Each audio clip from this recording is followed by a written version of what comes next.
Hello everyone, it's Jenifer Miller for Jessie James Beads. We're going to make this beautiful necklace using some of the beads, strands, and beads from the Magical Mystery Bead Box.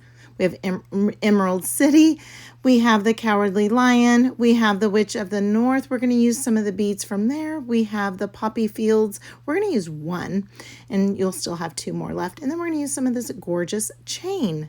Then this tassel at the end of this bead strand is gorgeous. So we're going to make a component using that. So the first thing we're going to do is we are going to grab some 20 gauge, actually I think it might be 22 gauge German style wire. And we're going to do a wire wrap loop at the bottom and attach that wire directly to the tassel. The tassel is an open jump ring basically, but I'm going to go ahead and just attach it so I don't have to open it up. So I'm going to go ahead and form that wire over the top barrel of my round nose pliers, push that tail to the back, and then get that loop all nice and centered. Before I start my wire wrapping, I want to open this up just a hair so that I can feed that through the loop of the tassel. And again, the loop of the tassel is open, but I just am choosing not to open it. Now we're going to do our little wire wrapping. So I'm going to lock that in place, and I'm going to grab a second pair of chain nose pliers to do the wrapping for me. And I am going to wrap 3 times around, but I am not going to trim it off just yet. When I trim the wire off without a bead sitting there, I kind of make a mess. So what I want to do is I'm going to just do my wrapping.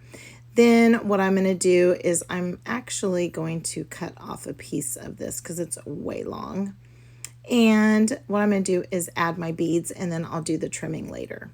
So I'm going to use one of those clear beads, one of the poppy field beads, and then I think I'm going to go ahead and add this metal bead onto the top.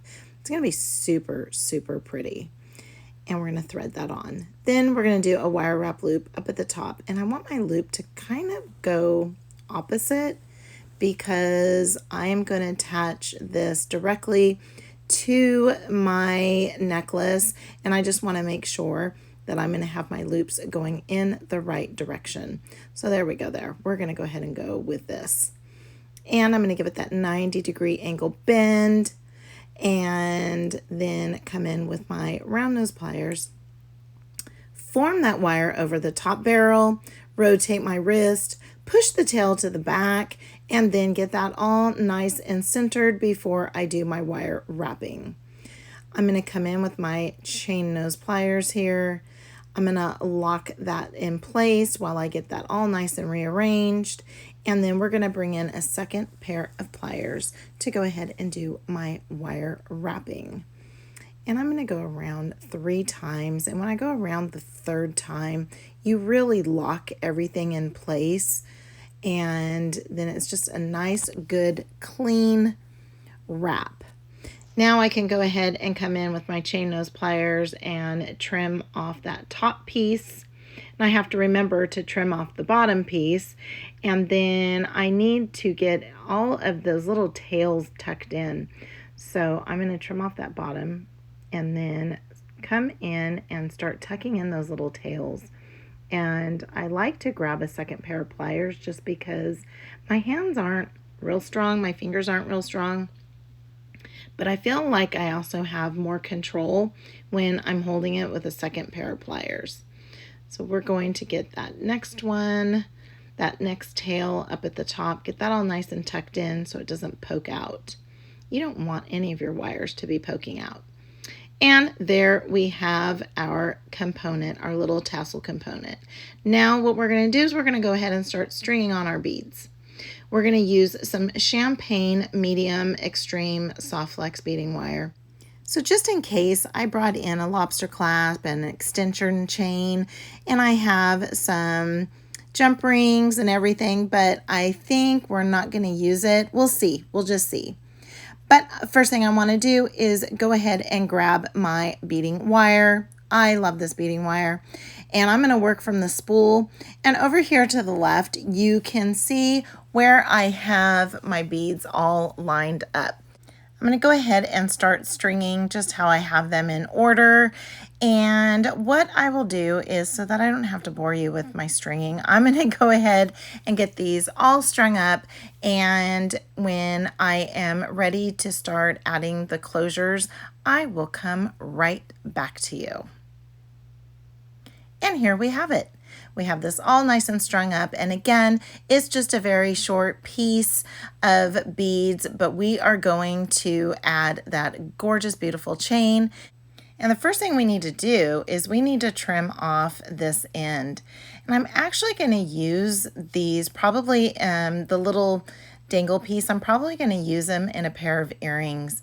And I'm just going to come in with my cutters and just cut off that end piece so that it matches the other side, because I'm not going to use a lobster clasp. I'm going to go ahead and just make this a good over the head necklace, and I'm just going to trim it there, push it off to the side until later. I'm going to grab a 2x2 crimp tube. We're going to use a wire guardian so I protect this gorgeous wire up against that chain. I'm going to pass it back through the other side of the wire guardian. But before I do any of the crimping, I need to bring in that chain. We're going to go ahead and just add it on before we do our crimping, and so it's nice and secure. And then it's directly on to that wire guardian, directly onto the necklace. There's no jump rings to open up. Now that we have that all nice in place, we are going to bring in some magical crimpers. And with the magical crimpers, it's a one well, and so what you do is you add that 2x2 crimp tube into the center and you get a little 4-corner pinch. Then what you do is you turn it on its side, give it another squeeze, then you just start squeezing while turning, and I squeeze until I stop feeling any tension in the bead. Then I trim off the end, and I leave a little bit of a tail there just so that it sits inside the bead, and then my bead is centered on that crimp tube that has that gorgeous bead-like finish. Now all I need to do is secure the other side, and we will come right back. And here is our finished piece.